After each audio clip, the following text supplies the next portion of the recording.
All right, all right, all right. So I will just want to make sure that we are good. And I'm actually going to do a quick test before I continue going. So give me 1 second because I want to make sure that I am good this time. Hold on, hold on, hold on. Hold.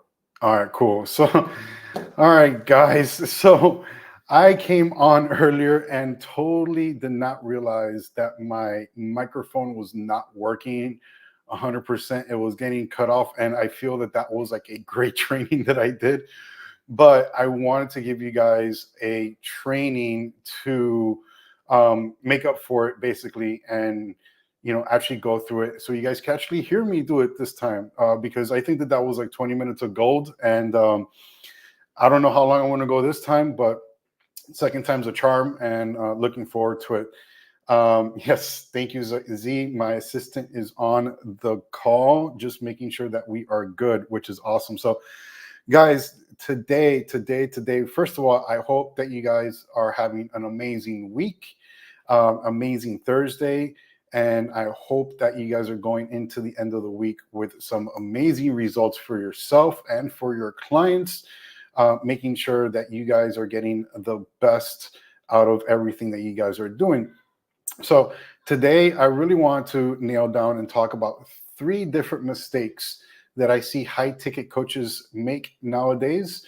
And again, if you guys are here live, make sure you guys hashtag live. And if you guys are here for the replay, make sure you guys hashtag replay.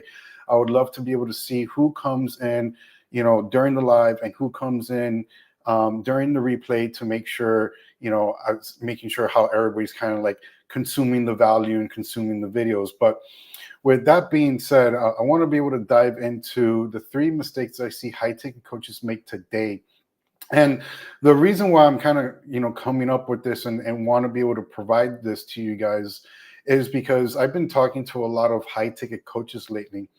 And in those discussions, I've kind of been seeing like what's been working, what's not been working, where are their bottlenecks, where are their problems, what's kind of going on with them just trying to get clients, period.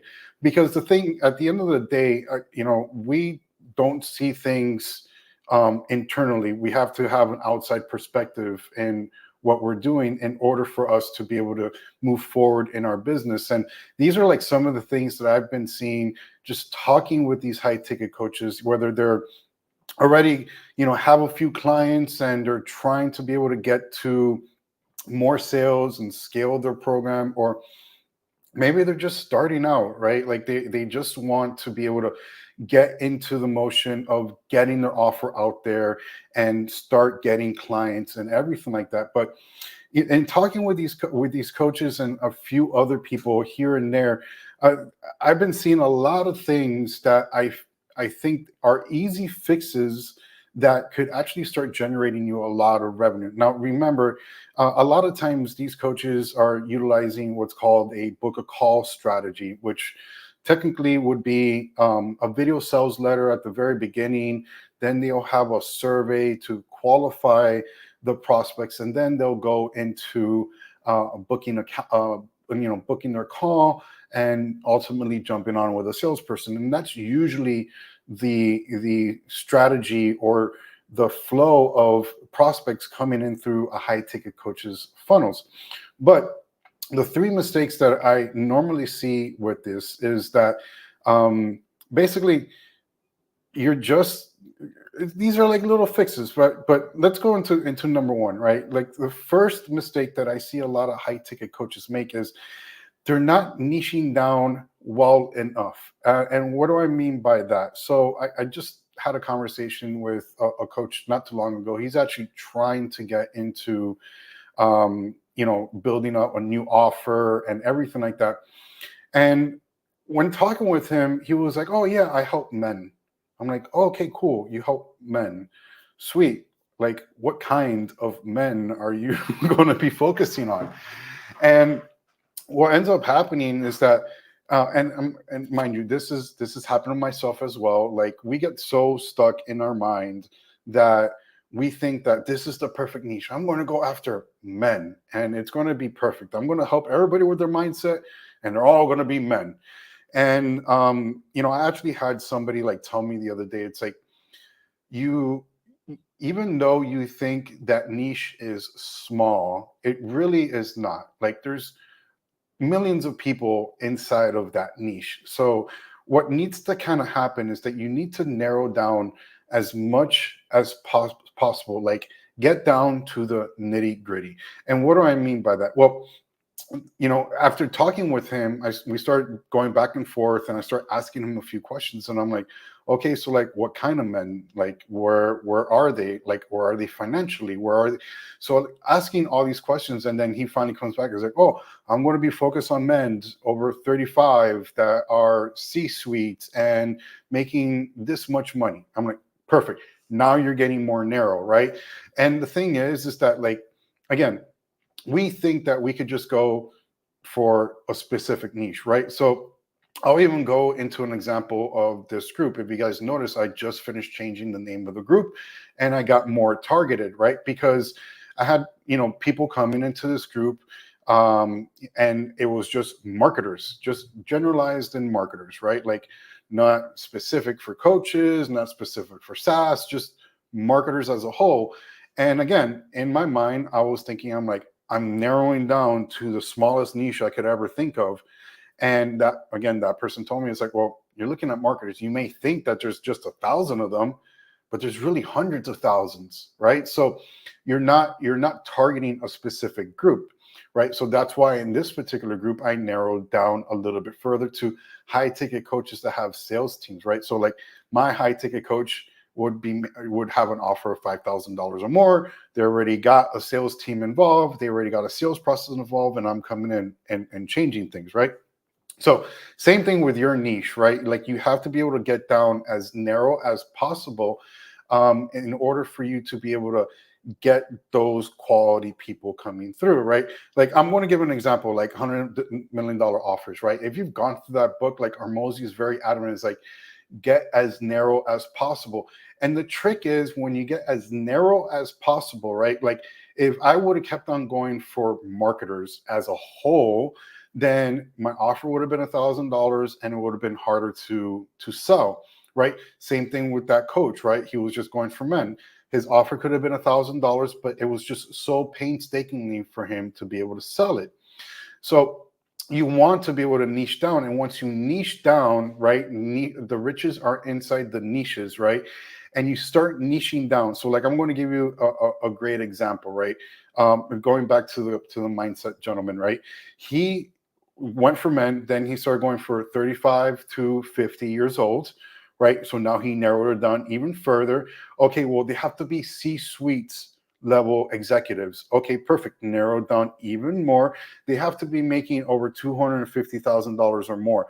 Okay, narrowing down a little bit more, right? And then even further, you could be like, okay, I'm looking for C-suite executives that are making $250,000 or more, and they are in a specific industry. So it could be fitness, it could be what is SaaS, it could be real estate, it could be whatever it is, right? But you narrow it down, and the more narrow you actually make your niche, the smaller it will get. So you'll go from 1 million people that you're targeting, you're trying to figure out your message, and it's kind of not working, and then you narrow down to the 1,000 people that you're pretty much looking for, and you're going to be able to charge so much more. You could take your offer, right, and narrow down to that specific niche, and you can go from $1,000 to your offer to $30,000 in your offer, right? So that's the huge difference, right? So that's the first mistake that I see a lot of people make, is that they don't niche down well enough.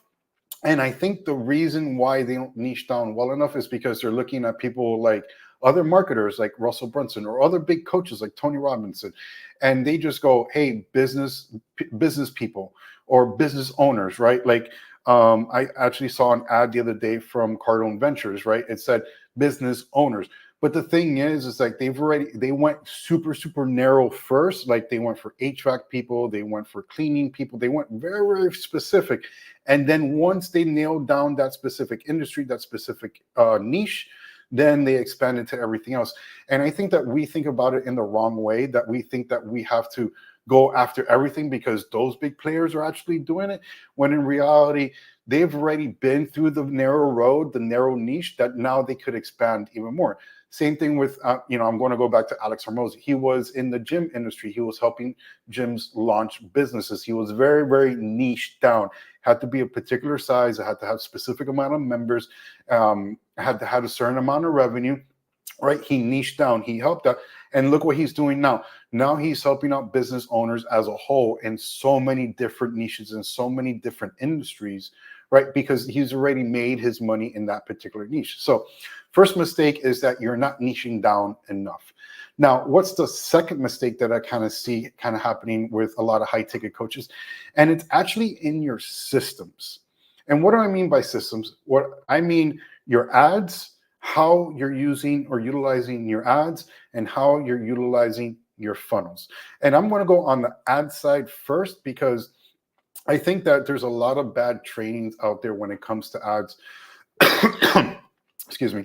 I think there's a lot of bad trainings coming out for ads, in the sense of, like, if you're a high ticket coach, you're going to run your ads in this specific way because you're going to test your message, right? And when people pretty much mention that, they're looking at what we call an Insta form, right? Which is an on-platform form on Meta that you could ask qualifying questions, you could ask for email and phone number and full name, and then have them go to your booking calendar, or have them go into a video, or whatever the case may be. But the thing is that you have to realize two things when it comes down to that.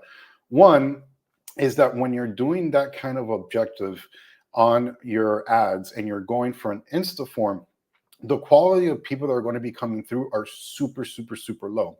So what ends up happening is that you're going to get like all these leads coming in, and then you're going to be wondering why they're not booking a call.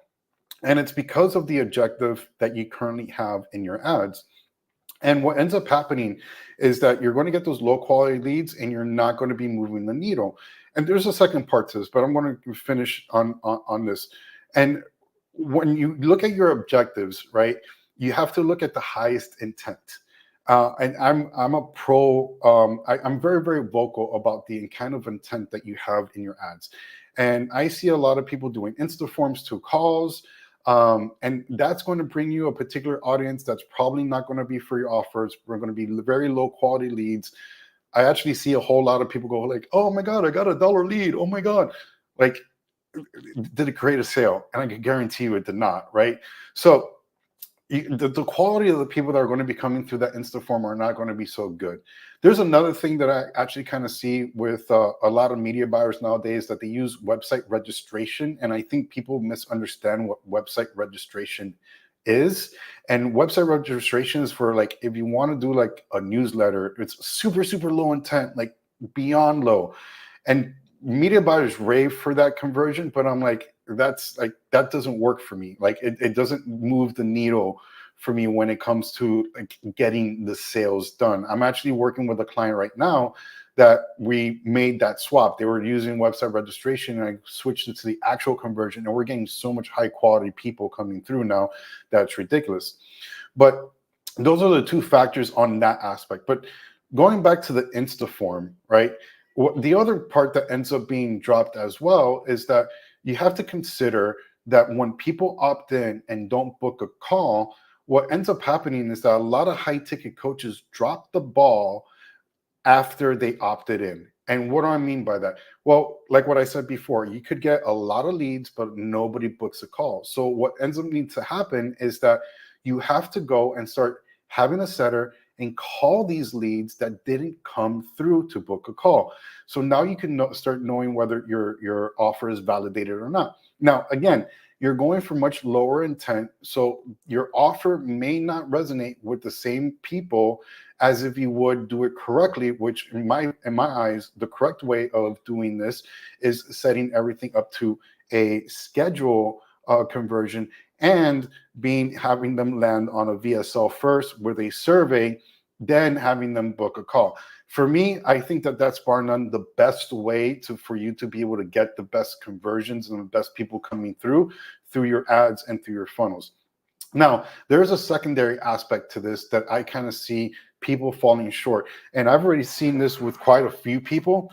And basically, what ends up happening is that, like what I said, after you view the video on your sales page or your video sales letter page, what ends up happening is that they're going to have to fill out a survey. Now, we're going to talk a little bit later about what goes on in the survey, but I'm talking about the actions after the surveys. Remember, we're talking about systems right now, right? So the actions after the survey is that usually what you want to be able to do is that you want to be able to qualify or disqualify your leads coming in through that survey. And the mistake that I see a lot of high ticket coaches do is that when people get disqualified, right, like they're less higher intent, they didn't meet your criteria, you feel like they're not good enough to jump on a call. What they end up doing is that they end up sending people to a low ticket offer that never gets sold. And you lose the prospect at that point. Right. So I've seen this in the sense, like I've done this with Brandon Turner, that they would have a disqualification and send them to a low ticket, and then the low ticket will never get sold. I met with another gentleman and he did the exact same thing. And basically, like, you're just going to be losing people. Now, a great example of what to do when it comes to this is when I was working for like Contractor Independence and what we did there. And I'm also going to share a story of what we're doing at HL Pro Tools, because maybe you could utilize both of these strategies in order for you to get these systems done correctly. So when we were doing stuff with Contractor Independence, what they had when people got disqualified was a gut check page. Basically, it is a page that lets them know, hey, this is what the program is verbatim. This is what you're going to be getting into. This is the cost. And if you're still interested, then jump into a call. And that worked really, really well, because here's the thing that you have to consider. A lot of times, depending on your qualifications, some people may have money, but they have investments. And some people just plain out just don't have money at all because they're starting from brand new, right? So you got to consider that when you're doing your qualification questions, and we'll talk about that in the future and later. But basically, that is like, you don't want to lose the people that maybe they're not generating any money right now, but they maybe have $100,000 in the bank ready for their business in order to scale. Right. So you want to be able to do a gut check with them to see if they're still applicable in order to jump into your program and see if they want to do. Now, what we're doing with HL Pro Tools is that we're actually doing what we call is a 2-call close. Right. So when we have a qualified person landing on our page, we'll have them go through what we call a 1-call close, which means that they go straight to a salesperson and they get closed on that call. Maybe they have to follow up a little bit, but either way, we go straight to a salesperson to give them the demo, to give them everything about what we offer. But a 2-call close is basically they'll go to a setter first. The setter will qualify them over the phone, no jumping on a Zoom call, no scheduled anything. It's like they'll jump on a setter right away. They'll get qualified, and then the setter will decide whether or not they're a good enough fit in order to jump into a sales call. So that is another method that we've actually utilized in order for us to be able to get better quality people coming through our systems, right? So we have in one hand what we do with Contractor Independence, that we sent everybody to a gut check page and letting them know exactly what the program was about, what it was involved, and the cost of the program. Or the latter, what we're doing with HL Pro Tools is that whoever gets disqualified will actually go to a setter. That setter qualifies the person and makes sure that they're a good fit before they actually jump into a sales call. So that is like mistake number 2, is basically in your systems. One is on your ads side, like how you're utilizing your ads to its full potential and doing it correctly, and how you're able to qualify or disqualify people coming in through your funnel to make sure that you're getting the bang for your buck when it comes to people, comes to the prospects coming in. Now, the third mistake that I see a lot of people do is basically their messaging and their qualifiers, right? So it's very, very funny. I was actually scrolling a little bit earlier, and I saw an ad from Contractor Independence, and the ad creative or the ad copy that I presented to them, the structure, the format, everything like that, they're still utilizing to this day, right? Because it's super crucial and important for you to be able to get that messaging right. And when they utilize that messaging, they're actually still using the qualifier that I set for them in order for them to be able to get high quality leads. I guarantee you they're probably making six figures right now every single month doing that. But you have to be crystal clear in your message when it comes to your ads copy and your video ads. So for instance, I was meeting with a gentleman just not too long ago, and we were going through the ads, and I'm like, I don't know what it is that you do here. Like, I'm still trying to figure it out. I think it's some sort of investment, but it's kind of not. You're telling me it's for people like me, but I never got qualified at the beginning. So again, like, you have to be very clear and concise in your messaging, and you have to qualify them in your messaging, in your copy as well. And the thing is like, when you kind of look at it at the end of the day, you want to make sure that the message is very, very clear and concise, right? I always remember what Russell Brunson has said, and this has stuck with me. And I teach this, and I've been teaching this for years. A confused mind will always say no, because the thing is that if they're reading the copy, and if there's anything in there that just throws them off, then you're going to have a confused mind. They're probably going to be poking around trying to figure out, okay, what is this offer? Like, I have no, right? They're going to be poking, and you're not going to be getting leads, and you're not going to be getting the right people coming through, right? So you want to be clear and concise with your message, and you also want to be able to have well enough qualifiers inside of your message as well. Another spot where you want to be able to make sure your qualifiers is good and consistent is actually on the sales page itself, like with the headlines and everything that you're kind of doing on that particular page. You want to make sure that you're qualifying for the avatar or the the people that you really want through. Like, remember what we said, mistake number one, narrow down your niche. Well, you're going to narrow down to that avatar inside of your page, your sales page, your videos, your messaging, everything like that has to speak specifically to that avatar. But then also another spot where I see people making mistakes is on the actual survey itself. I see a lot of people not qualifying enough or qualifying correctly on those surveys. It's just so funny because, like, I'm actually going through a training right now through the coach's name is Josh Forty, and he talks about making sure that you qualify your prospects as much as possible, because you don't want to be able to sell to people that don't necessarily need your product. So he was like, do they make enough money? Do they have the problem that you can solve? Do they have the finances to do it? Like, do they have the reputation for it to be for it to be done, right? So, like, you have to qualify on that survey very, very detailed, because you could get people coming through there and they're not qualified and everything like that, and it also affects on how people select things. So again, on the survey itself, you want to be able to qualify as stringent as possible the exact people you want to come in. Is their offer big enough, right? Like, is for me, it's $5,000 or more. Like, your offer has to be 5K or more in order for me to work with you, right? Do they have a problem that you can solve for them, right? Like, if they don't have that problem, then there's no need for you to jump on a call if you can't solve it for them. Do they make enough revenue in order to pay for the services that you have, right? So you have to be very stringent about these qualifiers that you have on your survey, so that to make sure that you get the best quality leads coming through your funnels, right?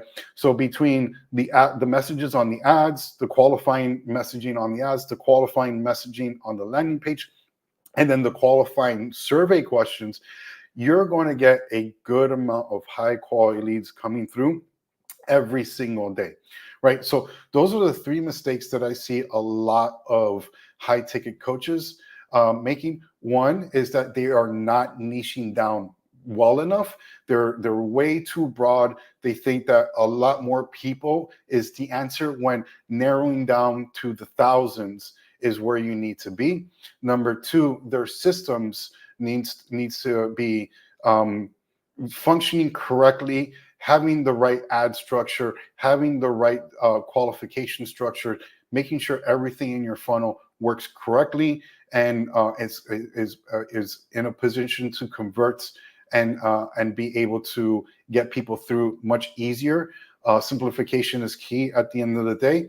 And number three, it is to make sure that your messaging is qualifying and clear, concise, so that you can make sure that you're getting high quality leads coming through your funnels.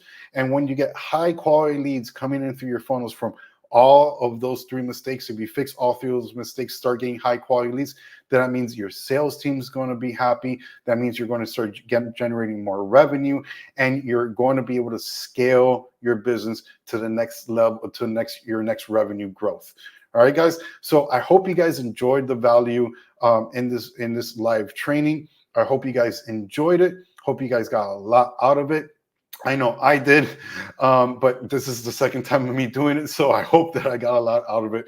But thank you so much for joining me, guys. And if you're a high ticket coach and you want to sit down and start having a conversation about what's going on inside of your marketing, how we can kind of make improvements, then comment high ticket down below, and we'll reach out to you and we'll have a conversation, see how we fit in trying to help you out inside of your business, so that you can get to your next revenue growth that you're looking for, because you're probably stuck with an offer that you already have and you're trying to figure out, how can I make this better? How can I make the changes in order for me to start making massive amounts of money with my particular offer? Well, let me know. Put high ticket in the comments down below. We'll chat. We'll see if we can work with each other. And I look forward to be able to do that. Until then, guys, thank you so much for sticking around. I love you all, and I'll see you guys all later.